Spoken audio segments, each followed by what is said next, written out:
Amahan ko, pasaylua sila, kay wa sila masayod sa ilang gibuhat.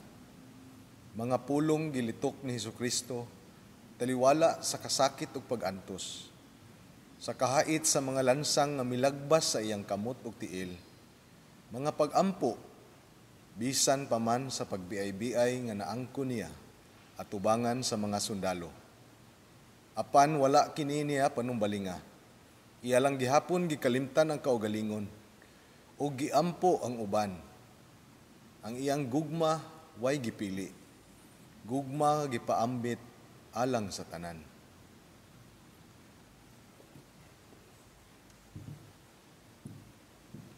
Human sa 10 ka tuig sa among kaminyoon, diin gugma og pagsalig, gihatag ko sa akong bana, kalit, kangit-ngit, niabot sa akong kinabuhi. Dihang nasayran ko, nga aduna siya'y laing babae nga gikauban. Kalagot, kasakit, ug panimalus mao'y akong gibati niadtong panahona.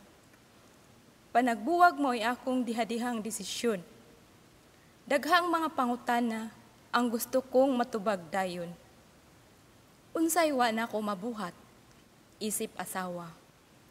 Kaakuhan sa panimalay, ang pag-atiman sa mga bata, wa man tingali kung magkuwang. Apan, di ba kaha ang pagkuwang diha sa relasyon sa Dios?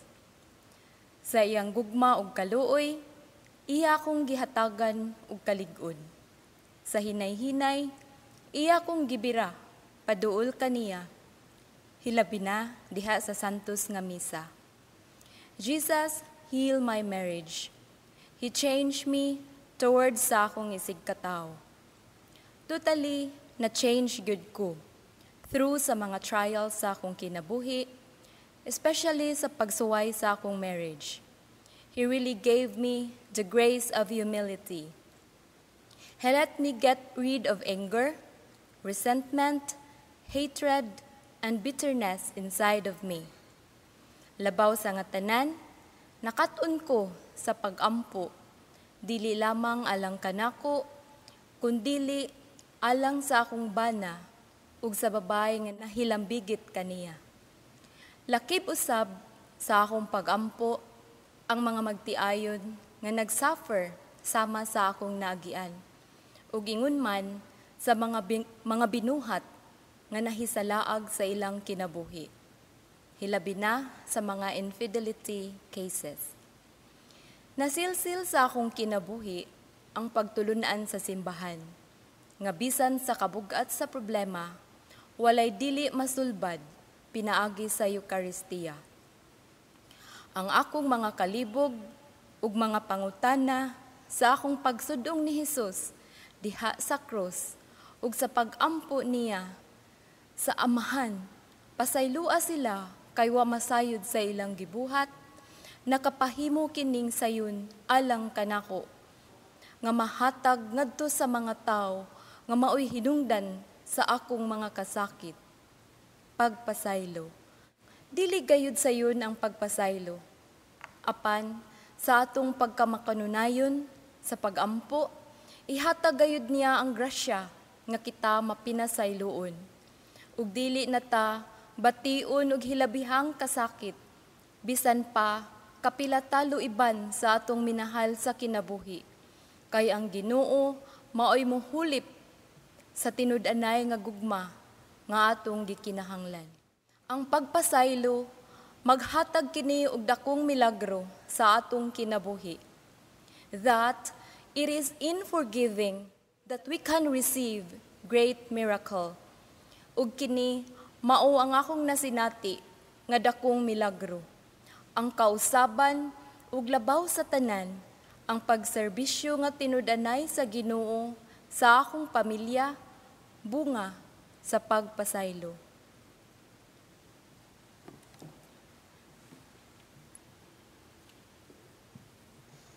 Sa dihang nausab na ang tinagdanay nila ni Daddy o ni Mama, tungod sa betrayal ni Daddy, dili na ko makakonsentrate sa akong studies. Maluoy ko magtanaw ni Mama nga magsigi og hilak. Dili na siya mo istorya ni Daddy. Mingaw kaayo among house. Pero permi gihapon gisulti ni Mama nga dili i-hate si Daddy. I-pray ko no namo si Daddy sa problem namo sa family na permi nami og attend sa Mass. Sa school catechesis, giingnan mi nga ang Eucharist may solusyon sa tanang problema. Gi-answer ni Lord ang among prayers. Nag-sorry si Daddy, na-change si Daddy, na okay og balik ang among family. Concern gud si Jesus namo. Gi-forgive ni Mama si Daddy. Our merciful God, forgive us for our sins that we have committed against you. Forgive my father for all his mistakes. Forgive my mother for all her shortcomings. Thank you for restoring peace and harmony in our family. Give us the strength and guidance to help us overcome the trials and sufferings this world has to offer. Thank you, Lord.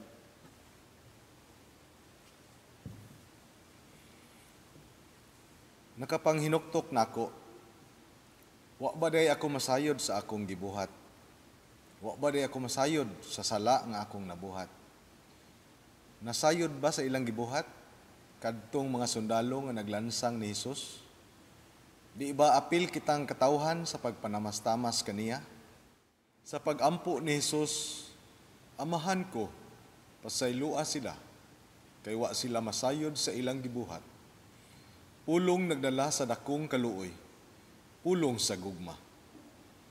Diha sa kagubot sa pamilya, labi na namong magtiayon, way kinutubang lalis ug away among nasinati. Wa na kami laing mahunahunaan, kundili panagbuwag. Padung nang mabungkag ang akong pamilya. Apan, di gayod butugot ang Ginoo. Sa di nako matugkad nga pamaagi niya. Matud pa sa Biblia sa basahon ni Isaías, ang akong hunahuna dili sama sa inyong hunahuna, ug ang akong mga laraw dili sama sa inyong mga laraw, nag-ingon ang Ginoo. Nahiabot kami og usa ka counseling diha sa Santo Rosario. Ug didto nagsugod ang tanan. Daw sa naablihan ang akong kasing-kasing diha sa iyang kaluoy. Nakat-on ako sa pagpangita sa akong kaugalingon diha kaniya. Pagkadaghan sa mga instrumento nga iyang gigamit aron paglamdag o pagtubag sa mga kahawang sa panginahanglan sa Ginoo. Giablihan ang akong salabutan aron makita ko ang mga butang nga nakapahimulag kaniya. Ang mga pulong ni Hesus nga akong mabasa ug madungog daw sama og mga liso nga gitisok sa akong kinabuhi. Sa basahon ni San Juan miingon si Hesus, sultihan ko kamo ang mamati sa akong gisulti ug mutuo kaniya nga nagpadala kanako may kinabuhing dayon. Siya dili silutan kay nakalatas naman siya gikan sa kamatayon ngadto sa kinabuhi. Ang kahuang sa akong pagbati gipuno kini niya sa iyang gugma o kaluoy. Makatakod ang iyang gugma. Ang mga pag-ampo sa akong asawa o mga anak, nagbunga kini sa akong kauhaw sa pagpakig-uban ni Hesus. Nahiusa kami diha pagbalik. Gilig-on niya kami diha sa Santos nga Eucharistia ug sa panabang ni Santa Maria diha sa paglitok sa Santos nga Rosario. Diha sa unang sulat ni San Juan, miingon, apan kung isugid nato sa Dios ang atong mga sala, siya nga matarong ug matinumanon sa iyang saad, mupasaylo gayod sa tanan natong mga sala ug maghinlo sa tanan natong mga kalapasan. Ang pagpasaylo nga akong gipangayo sa Ginoo, midagayday kini ngadto sa pagpasaylo sa akong asawa nga rikanako. Sa akong pagkaamahan diha sa panimalay, nga usahay ang akong tingog mao'y gustong nakong mapatigbabaw, ug ang akong mga sugo maoy matuman. Nga ang akong pagkaamahan gigamit ko sa kahigayunan nga nakapasakit sa akong pamilya. Ug sa akong pagpamalandong may amahan pang mas labaw. Amahan nga gamhanan sa tanan. Amahan nga gugma. Amahan nga puno sa pagpasaylo ug kaluoy. Amahan nga nibati sa atong mga pag-antos. Kadakong kontradiksyon sa akong pagkaamahan. Pasaylua ako amahan. Sa dihang nataptan ang akong mga mata sa kamatuoran, sa dihang nagpuyo ako layo ni Hesukristo, wala ko matagay og bili ang gasa nga iyang hinatag, ang akong pamilya. Pagkadako sa kasakit nga akong nahatag kanila, sa akong asawa ug mga anak. Pagkadaghan sa panahon nga nausik unta alang kanila.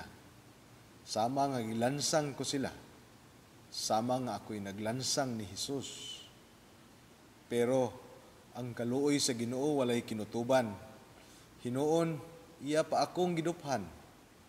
Gihawas o gitubos sa akong pagkamakasasala. Nahisama ako, Ginoong Hesus, sa mga nanamastamas kanimo, sa panahon nga nakasala ako sa akong pamilya, sa mga kasakit nga nahatag ko sa akong asawa o mga anak. Walay kalainan ang akong nabuhat sa mga tao nga nanghimaraot kanimo sa krus. Diha sa di matukib mong kasakit, mituaw ka Hinuon, amahan ko, pasaylua sila, kay wa sila masayod sa ilang gibuhat. Usa ka tuaw, sa way sukod nga gugma, tuaw, nga gikan sa kasing-kasing maluluyon, tuaw, nga naghatag kaluwasan sa mga makasasala. Pila ka pamilya ang nabungkag tungod sa sala. Pila ka mga anak na hisukamod sa kangit-ngit nga kaugmaon kay napasagdan sa ginikanan. Pila ka ginikanan ang napakyas sa kaakuhan kay wa masayod sa ilang gibuhat. Imbis imong silutan sa maong kapakyasan, gugma ug pasaylo, mao hinuoy imong gituaw. Amahan ko, pasaylua sila, kay wa sila masayod sa ilang gibuhat.